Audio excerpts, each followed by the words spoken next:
Hey, it's Brock here with Rock Hill Farms, and today is a mowing day for me. And rather than just showing you footage of me mowing, I decided it would be a good time to do a comparison between a flail mower and a regular rotary cutter or a brush cutter. And there's a lot of differences between the two, and not necessarily one that is definitively better than the other one. Like everything else, it will depend on your situation. So let's get into breaking down some of the details, and I'll show you some footage of mowing the same type of areas with each.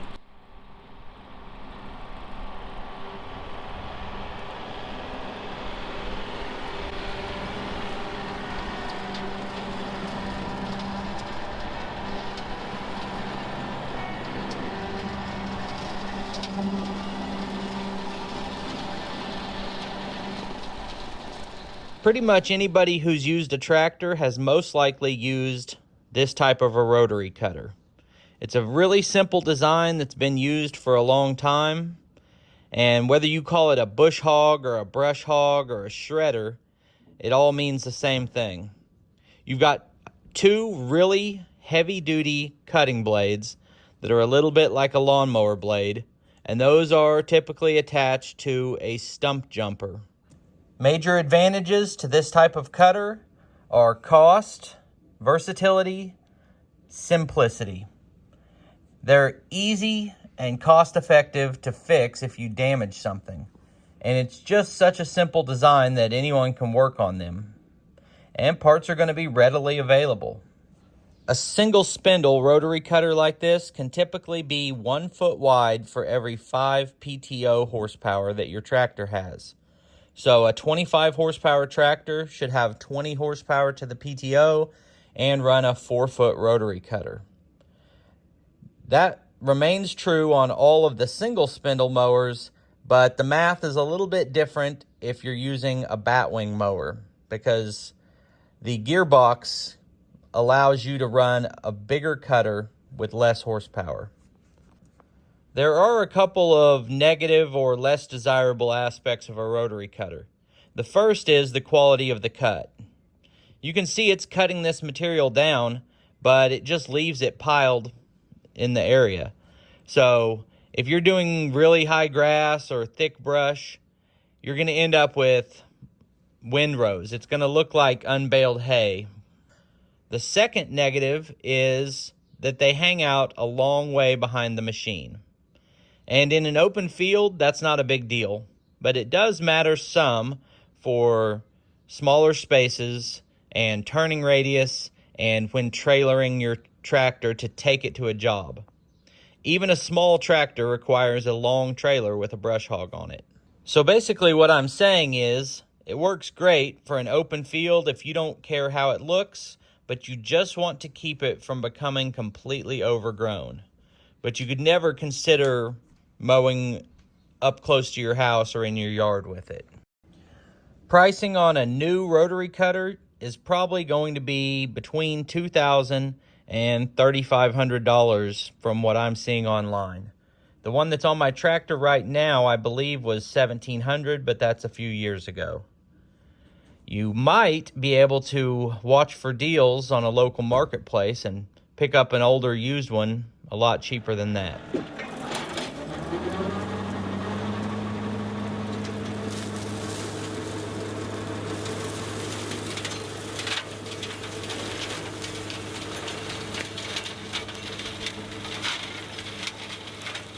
The similarities between a rotary cutter and a flail mower begin and end with the fact that both are tractor attachments that can be used to cut brush. Basically, outside of that, they're very different in the way they operate.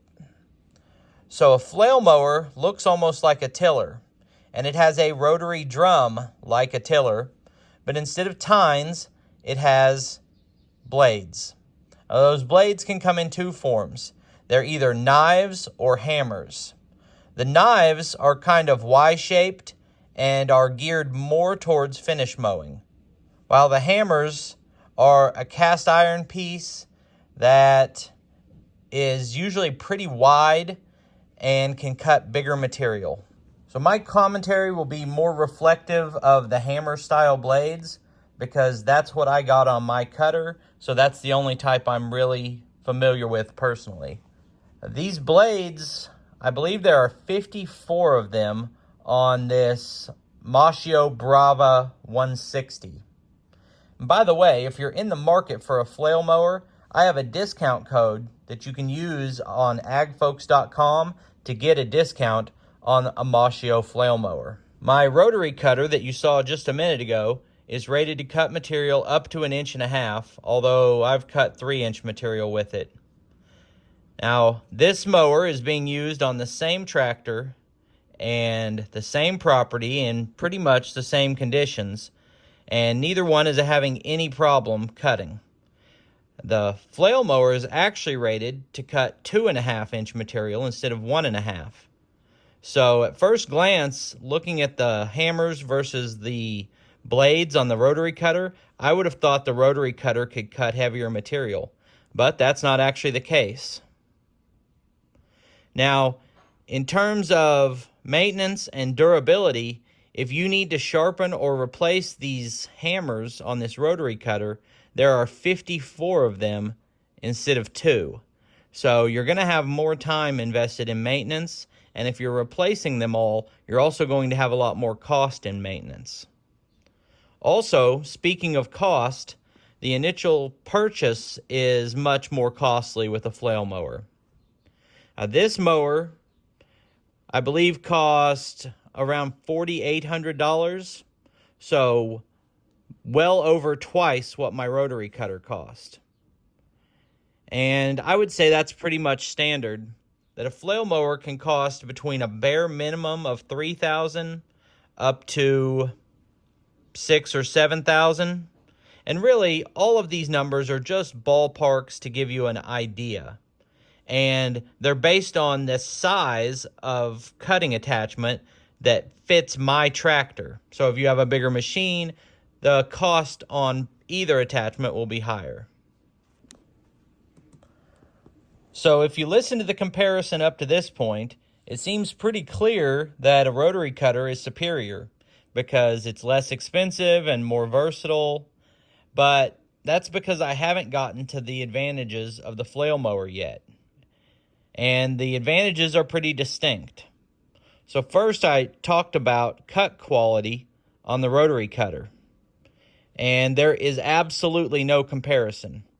You could literally mow your yard with this flail mower, because with that many hammers or knives, whichever way you go, the material gets cut multiple times. So I would almost make the comparison, it's like cutting tall grass with a lawnmower. And if you do that with your grass chute open, like most mowers are, you're going to have that dead grass piled up in rows around your yard. But if you want a nicer looking yard, you use a mulching attachment and you shred those clippings up fine. And that's what the flail mower does. Even cutting heavy material, it's going to leave that nicer, mulched up, finished look. And if you care about that, the choice is obvious. That is a clear advantage to a flail mower, but it's not the only advantage. Another thing that a flail mower can offer that a rotary cutter cannot is the ability to significantly offset or even angle the mower. My specific flail mower has about 2 feet of manual offset, which means I can have the mower cutting outside of the tractor wheels, which lets me get closer to a fence line, as you see here. Some models of flail mower even give you the ability to hydraulically offset and angle to mow ditches or steep banks or around a pond or something like that. And that's not something you're going to see with a rotary cutter.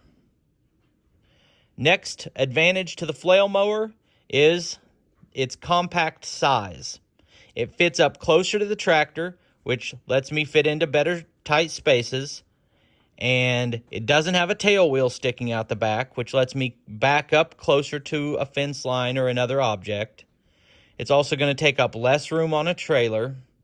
And it even allows the tractor to handle the weight better, because basically with all that weight tucked in up close, it's more stable.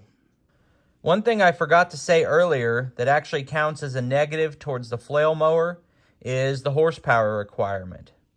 Now, from what I've heard from other people, it seems like you should be able to use at least as wide of a flail mower as you can a brush cutter, but that's not my experience.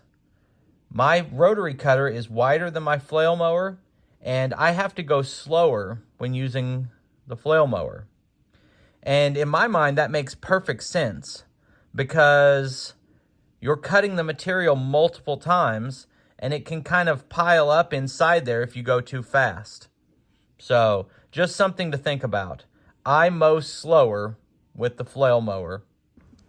One last note on the blades is there could be a little bit of a durability issue. Just cutting brush and grass, I think these blades will last for years and years. But I have talked to a few people who hit rocks and it tore up the hammer blades pretty quickly. So if you're mowing areas that have a lot of rocks protruding from the ground, you might want to factor that in and have some extra blades on hand. Well, I hope you found that helpful or entertaining or useful or something. And I guess to summarize, I would say that for most people, an inexpensive brush cutter is going to do great for a little bit of mowing on their property. But if you want to spend a little bit extra, a flail mower really does a great job. Anyway, I appreciate you taking time to watch this video. I'll put links on the screen to a couple more of our videos, and I'll see you next time.